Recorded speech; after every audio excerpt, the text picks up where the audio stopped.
Good morning, everybody. We're going to begin.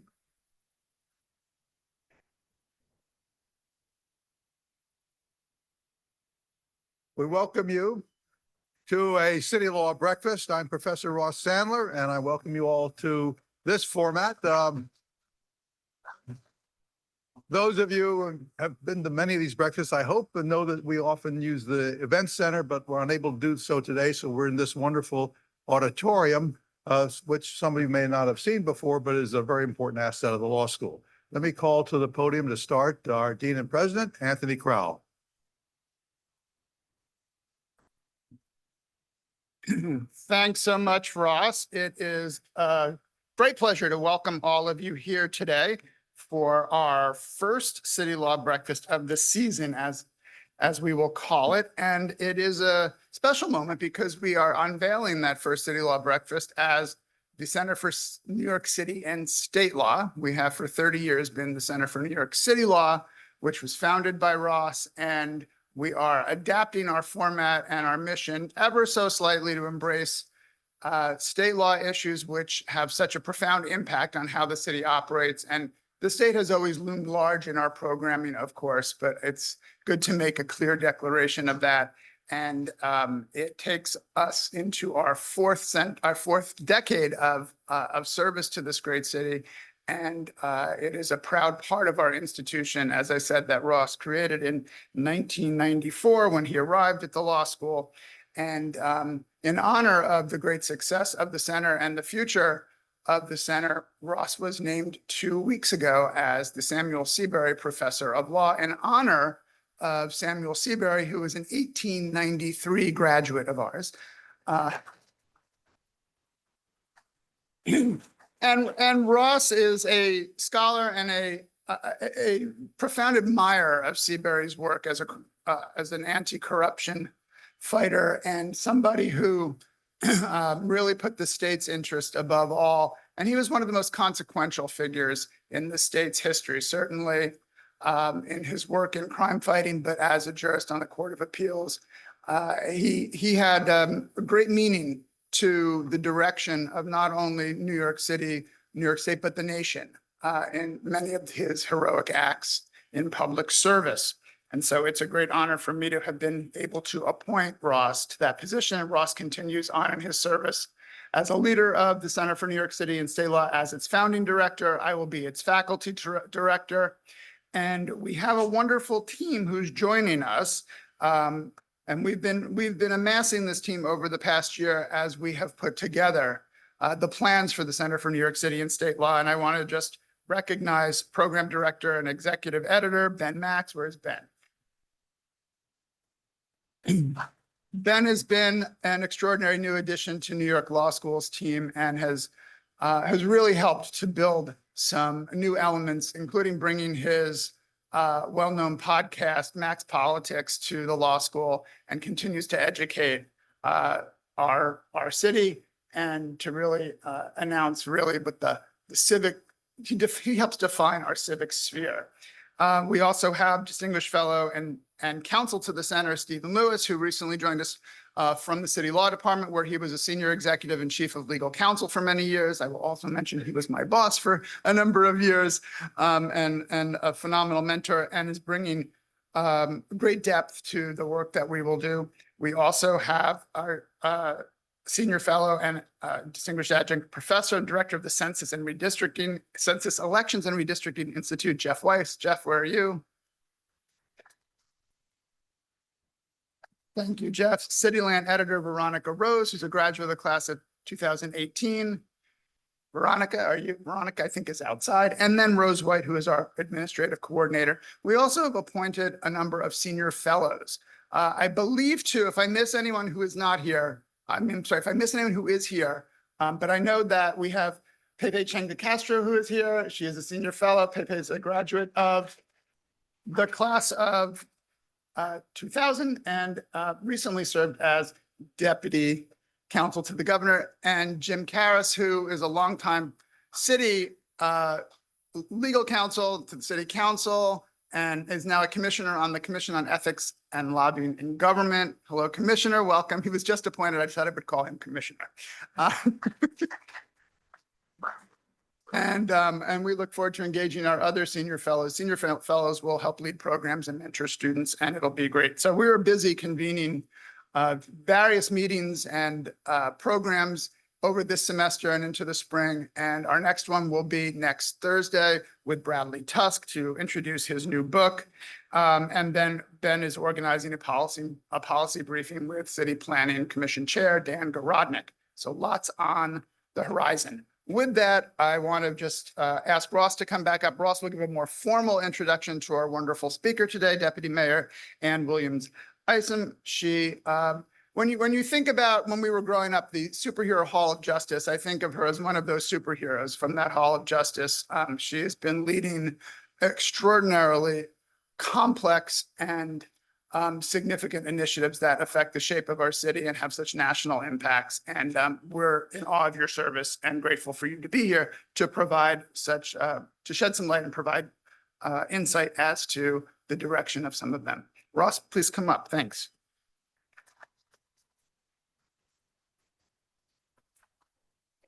Thank you. We're delighted to have Ann Williams-Isom here, CityLaw Breakfast. She was born in Queens, raised by a mother who was an immigrant from Trinidad, a single mother and a nurse. She went to Catholic schools in Queens, graduated from Fordham University, where her first job after that was in the police department in and then she went back to school at Fordham Law School, got her JD, worked at law firms as an associate at Robinson, Silverman, and Kalkinis Archie, very important firms in the city. In 1996, she came back to the city, to the Administration for Children's Services, and stayed there for the next 13 years. In 1996, Nick Scopetto was the commissioner. He spoke here actually in 1997 of the difficulties he was facing with the Wilder decree and other problems at that time. Williams-Isom stayed at ACS for 13 years, rising to very senior levels, special counsel to the commissioner, and ultimately deputy commissioner. In 2009, she left to go to the Harlem Children's Zone, where she was the chief operating officer, and then when Jeffrey Canada retired, became the chief executive officer. Most recently, she has been the James R. Dumpson Chair of Child Welfare. I remember James Dumpson, actually, and he was in the Wagner administration, and that's a great name and a great chair. In 2021, Mayor Adams brought Williams-Isom back to city as a deputy mayor in charge of health and social services. One of the most difficult jobs in all of government. And she brings her extensive experience and wisdom to that position. I looked at some of the things that she has said, and I found a wonderful series of quotes in the Fordham Alumni Magazine, if I may. In 2021, she was talking about the child welfare system. She said, there are people who say you have to blow up the whole system because it's terrible and based on racist principles, and we can't fix it. Then there are people who are reformers like me. I call myself, I think this is a wonderful, an abolition curious person. I am kind of beginning to see it is not so easy to change systems and take out the years and years of racism in them. And then she further said that changes will take what are called radical empathy, which she defined as a kindred connection from a place of deep knowing that opens your spirit to the pain of another as they perceive it. We are delighted to welcome Deputy Mayor Ann Williams-Isom to the New York Law School podium.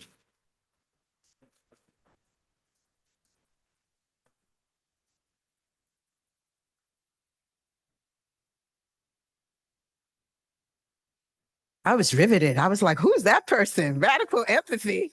I like that. Thank you so much. Very happy to be here this morning.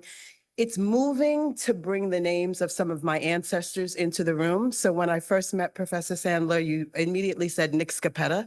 to me, and it reminded me how much I miss him. And especially at this moment when we need our mentors and we need wisdom and we need people to tell us we're okay and we've got everything that we need. You mentioned to me Kellis Parker, who was my professor, only Black professor at Columbia Law School when I was there. I met my husband at Columbia Law School. We took over the dean's office there at that time to protest that. I'm sorry, Dean. It was, this first act of kind of, we wanted something different and we're able to get other African-American professors there at the time. And then you mentioned James Dumpson, and a person who was in government, who was a teacher, who really, as I went back to Fordham, you want to do something? Come on. There you go. Careful of the other keyboard. Oh, okay. Y'all know I'm a Black woman. I use my hands. I do all kind of stuff. So I sit here really humbled, right, in this moment, because I'm supposed to be here at this moment dealing with really complex issues. I'm supposed to be in this moment when it seems like there's chaos all around us, bringing some light and bringing some calmness and looking people in the eye and saying, we're okay and we're going to make it. And so all of those people who are looking at me down from heaven, I appreciate them and I appreciate you all inviting me here today. I was talking also about my sister deputy mayors and myself. We are running the New York City Marathon in 9 weeks, everybody. We always leave out Fabian, but Fabian is running too, the deputy mayor of communications, because it doesn't really work to say your sibling deputy mayors. I like to say sisters. But it reminds me again that in the midst of all that we're doing, right? We're moms, we are spouses, we are, getting work done in the city, but we also know that we could really do hard things when we focus on it. So now we are training together to run this 26 miles and to have some fun and to connect with each other. It's one of the things that I've loved the most about this particular job is having a group of people who are public servants, who are dedicated and who are excited about the work that they did.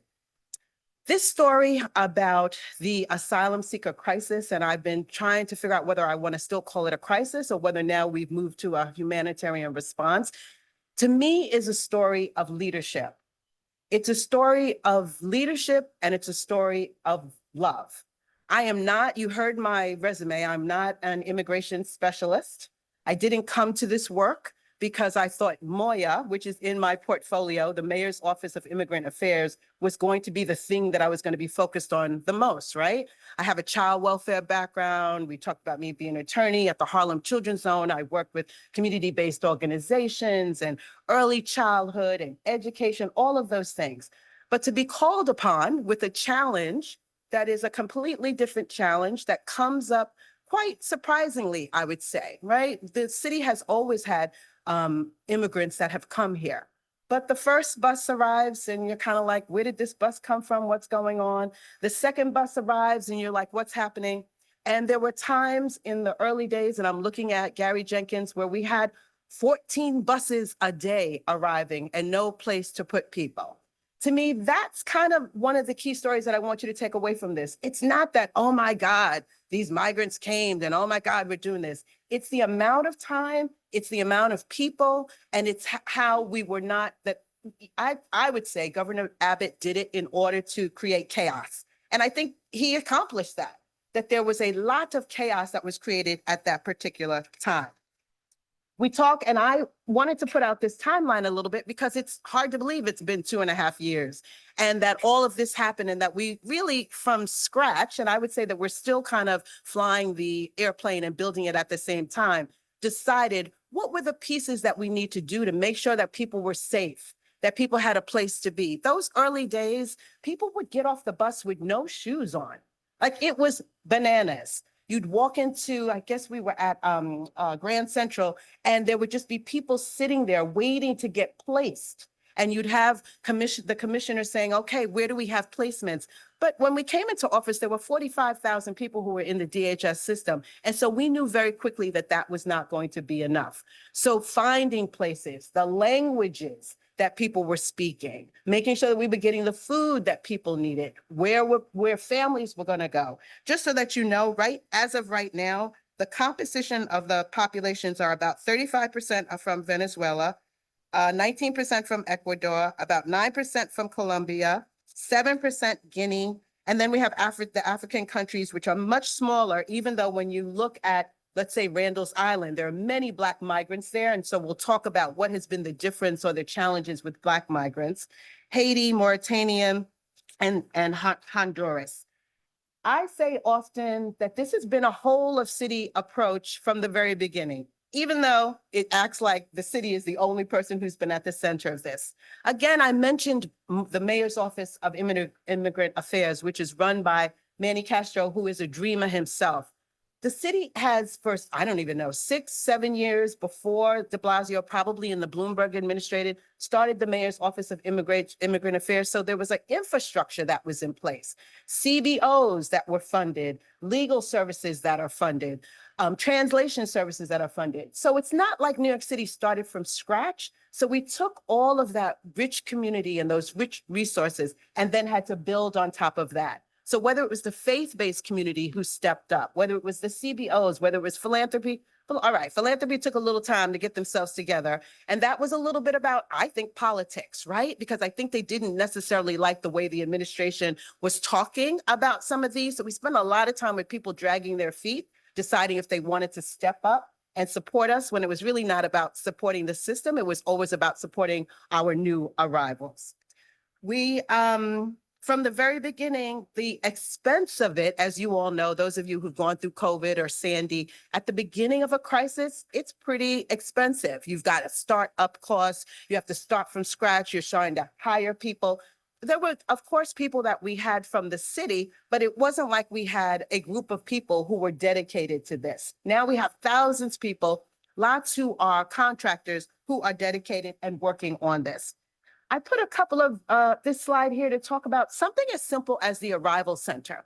The Arrival Center is at the Roosevelt on 45th and Madison, and it is almost like the new Ellis Island. If you go in there, it is incredible to see how this is the place where when migrants come, this is the first place where they arrive. I'll tell you later about the triage that happens there, the medical, making sure that people are immunized, making sure that people are getting all of their vaccines, making sure that we can figure out where do people have family members, whether or not they want to be reticketed, right? Speaking of the Governor Abbott, he sent some people to New York that did not really, where New York wasn't their final destination. So we found very early on that there were people who wanted to be reticketed to other places.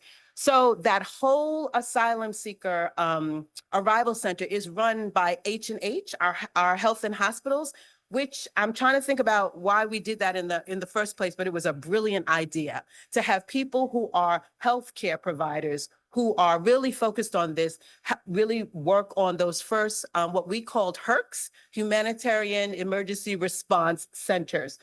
And then let me just say this little thing about, and I'll get to it, but Anna, stay here for a second. The right to shelter, right? I'm 10 minutes into this and I haven't talked about the right to shelter yet. So here in New York City, because we have the right to shelter, there were a lot of things, let's say regulations around what a shelter needed to look like, how close the beds needed to be to each other, how many bathrooms did you have to have? All of these regulations that are really important. But when you have 4,000 people coming in right away, we were like, I don't think we're going to be able to do this. Something like being able to place everybody by 4 a.m. makes sense in the regular world. In an emergency, there were some things that just didn't make sense anymore. And so that was one of the reasons why we tried to create, I would call a parallel system where there would be other rules and regulations. And so the creation of the humanitarian and the HERCs and the humanitarian emergency response system was a way to be on this side of the ledger, so to speak, and not have to say we're in the DHS system where all of those regulations apply. Education as of now, and we did it from the very beginning. I think we've had 40,000 young people who are in our school system at this time from the very beginning. And again, you all know all of the regulations that we have in the Department of Homeless Services in terms of how quickly kids need to be registered for school. And here we wanted to make sure that we did those same things. Case management and support, which was, we didn't have the application legal clinic that we have now. So we stood up a whole new clinic where we got volunteers from many people in this room and many people from around the city so that we could just start doing our own TPS applications, our work authorization applications. And remember, so I wish I had a slide at the time. We're doing this at the time when we're trying to also do advocacy, where we're trying to say, guys, we're taking all these people in, but we need more support from the White House. We need more support from the state. And everybody, I think for a very long time was kind of like, this is your fault. These people are coming here because of you. And if you didn't have this right to shelter, people wouldn't be here. So you can't ask us now for money and support because you are the cause of this.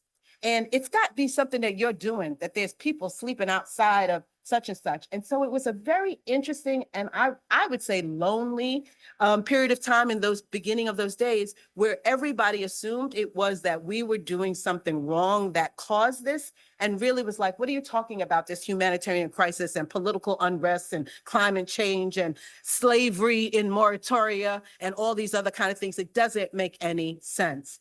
We continued, and I talked about the public safety aspect of it, the advocacy.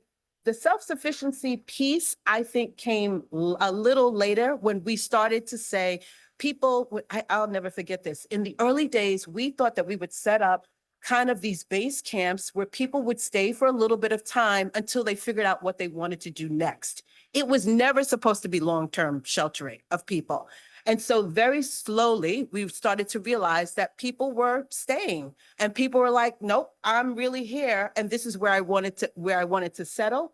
And so it's really started to then think about how would we connect people to resettlement? How would we connect people to work? Next slide, Anna. Just so that everybody is on the same page, as of today, September 12th, over 215,000 people have made their way to New York City. Over 150,000 of them have already gone on to their next stage of their journey. You all should be like, I'm surprised about that. And the reason you should be surprised is because I feel like nobody talks about it. The only thing that we talk about is the 62,000, maybe it's like 139, not that I'm counting, people who are in care today. So the people who are in care today is a tiny, tiny, tiny fraction of where we've been. And I say it's because of the combination of giving people some time here. And again, so I can't wait to get to questions, but I also want to say we've been in constant contacts with our brothers and sisters in Chicago that's seen a lot of people come there, in Denver, who's seen a lot of people come there. And all of them, if you ask them how long they were giving people, it was like 2 weeks. We're going to give families with children 2 weeks. We're like, you're going to give families with children 2 weeks. Like, how are people going to get on their feet? We know that in Denver, there were families living under bridges. We know that in Chicago, there were people living on the street or living in police departments. We never had that here. I say it's because of the strength of the right to shelter, because of who we are as New Yorkers and what we believe in terms of what is acceptable to us and not, because of our safety net, because of that infrastructure that I told you that we were building on when we started. But people don't really talk about the fact that actually having some time limits and saying to people, this is temporary and we're going to support you and we're going to get you your ID/NYC cards and we're going to get you connected to the application help center. But then we've got to figure out, for those who can, other places where they can be so that we can focus on the most vulnerable folks. Next, the cost. I haven't said it. You can imagine all of the things that I described to you is not cheap. And so, yes, we've spent $5 billion. We've also been able to save $2 billion as we've been able to, as I said to you, when you start off, things are much more expensive when you're in emergency mode. And we've been able to find some savings that has been very important. This slide I love because it talks about the fact that we've done 70,000 applications, 40,000 children I talked about, 100,000 medical visits, 700 people, asylum seekers connected to care, and over 75,000 vaccinations so that people can be safe and can be connected to medical care. I'll never forget one of the stories of when there was two stories. There were so many women who were coming to us in their 9th month of pregnancy who had never received any prenatal care. didn't have anything on those buses. When you think about taking that bus ride up here, maybe a sandwich, maybe some water, they were not treated humanely. And when they came here, this was the first time that they were able to get connected to services. I remember a 7-year-old whose epilepsy medicine was taken away at the border. And so literally when he stepped off of the bus here, had an epileptic attack that we were able to deal with. So many different kind of medical concerns, obviously trauma. So Dr. Long does a screening for everyone at the Asylum Seeker Help Center. And I feel silly saying it, to screen for trauma. Of course, everyone has some degree of trauma, but we're really trying to see who might have a higher degree that needs to get connected to services right away. We forget about this now, but you all remember in the early days, we did have people committing suicide. We did have people who said, I don't want to be living in this hotel, even though there's another part of society that thought people were like living large. They're here, they're in a hotel, they're taking advantage of us. Aren't they happy? I don't know about any of you who spent any time in a hotel room with your children. That is not where you want to be for the rest of, right? That is not, people are not coming here like, oh, this is the greatest thing ever. So people who committed suicide, people who have been under a lot of strain. Next slide. I would say when I look at the accomplishments, and it's kind of hard to look in the midst of it because it's been such of a difficult time for all sorts of reasons. About, I don't know how long ago, maybe 6 months ago, I was invited by City Labs and my mentor, Linda Gibbs, to go to a conference in Paris where we were talking about immigration and what's been happening in cities. And it was eye-opening to me to see how many cities in Europe and Africa and all across the world are dealing with these same issues. Seeing how it's conflating now with issues of homelessness, seeing how it deals with how politically everybody is in the same place, which I will say is not a good place, and how politically hot and how much of a political football this has become, and to some degree has gotten us away from who we are and our values and what we know is important for migrants who have come here and who have been here the whole time. There was a story of a woman from, I believe it was from Senegal, and she talked about arriving in Paris and how, again, how her and her 3-year-old or 7-year-old were living under a bridge in somewhere in the middle of Paris. I got to tell you, I was shocked that that was the story that they wanted to tell at the conference as a good story, because she eventually did get housing. But here in New York City, we would never be highlighting a story about a mom and a 3-year-old living someplace in a tent as something that was a good story. I think that the application center has been recognized nationally by the American Bar Association and others as a state-of-the-art, unbelievable thing that we did. We take it for granted. We keep on going. We just, going along with it. But it's an amazing thing to do, that the amount of people that we have been able to get asylum applications, temporary work authorizations, and get themselves on the way to work. I think probably at a high cost to ourselves, the advocacy that we've done, and we can have a conversation about how much is too much and how much, when you're doing your advocacy, you don't want to ever say anything bad about the migrants. It's never been about what the migrants are bad people or not good people. It's always been about, we needed the support from the federal government, 40 years of bad policy, and still to this day, an inability to get for the congressional Republicans to get a bill signed that would help is ridiculous. And we find ourselves in the middle of all of that. And so I think that our advocacy as New York City made a difference to get some of those EOs. I will say, and I don't have the chart here, President Biden did his executive order in June, I think, of this year. And since then, the census and the amount of arrivals has gone down. So if I show you the chart and I show you from 4,000 people a week, we are now down to under 700 people who are arriving a week. And I know that's still, the mayor this past week at our off topics was like, 700 is still a lot. And I wanted to say, yes, brother, but it's not 4,000. And so from my point of view, finally, to have the exits be higher than the inflow makes a difference to us so that I can start closing some of these shelters in people's neighborhoods that don't want it, so that I can start focusing more on resettlement. So Jock Jiha, the OMB director, stopped looking at me like I'm stealing all his money, and that I can now put that money into, can we have some more money in order to do resettlement and connect people to work and really focus on preparing people for what they need to do. I think the advocacy for the state, I don't know if I should say this out loud, but I'm going to say, I'm sure that they're like, okay, you have everything under control now. You don't need that $1 billion that we gave you. And so what level of advocacy do we have to continue to do to make sure, yes, we still do need those funds. We still have not got, we've gotten a little bit money from the federal government, but not that much money. But again, the executive orders have really helped. In March of this year, we were able to come to a settlement with the Legal Aid Society around the right to shelter, so that we could officially do time limits for singles. And if you guys will remember, and you can ask me later if you care, Callahan, the case about Callahan is really about single adults. We never went into court about families with children, who, by the way, are, I have it somewhere, the majority of families in our care, people that we're taking care of are families with children. I want to tell you the exact. I will come back to it and find it.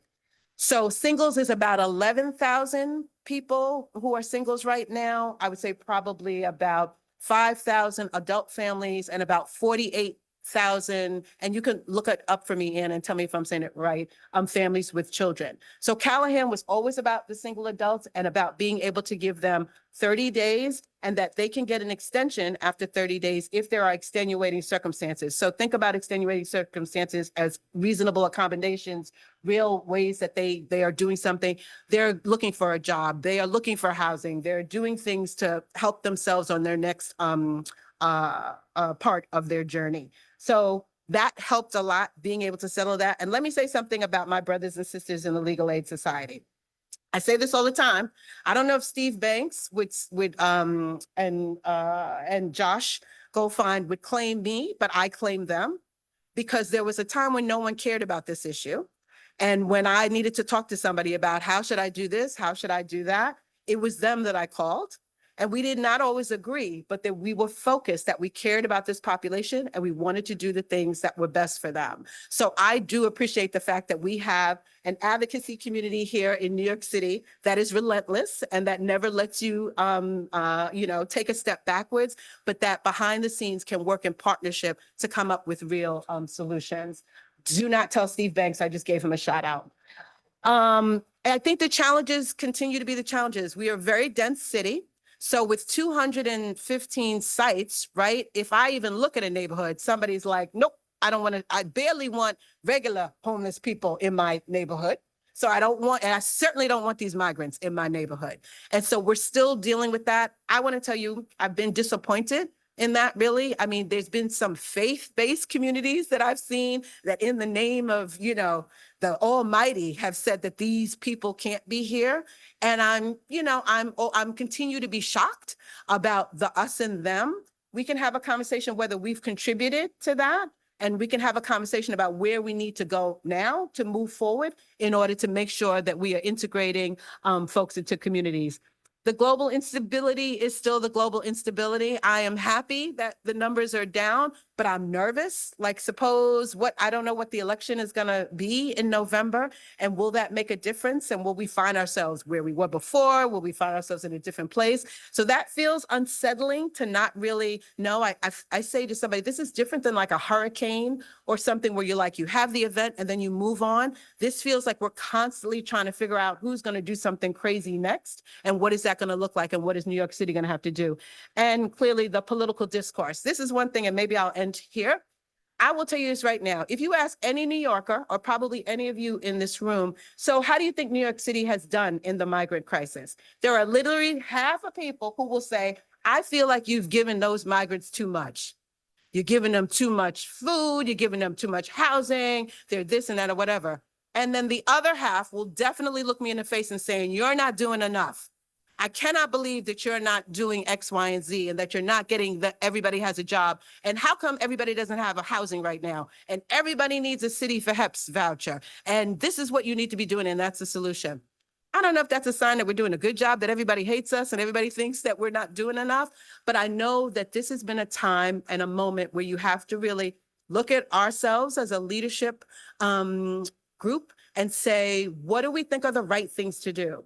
No one's going to like us. We're not going to get any credit for it. Everybody hates us. I'm sure the White House hates us. I'm sure Kathy Hochul hates us. New Yorkers are very upset, but it doesn't matter. And when I think about my story of my mom coming here, and you said, you mentioned my mother this morning, who is 94 years old and who lives with me. She has lived with my husband and I. Oh, we're clapping for 94. All right, okay. I'll tell mom, we gave her that, we can tell, we gave her a shout out.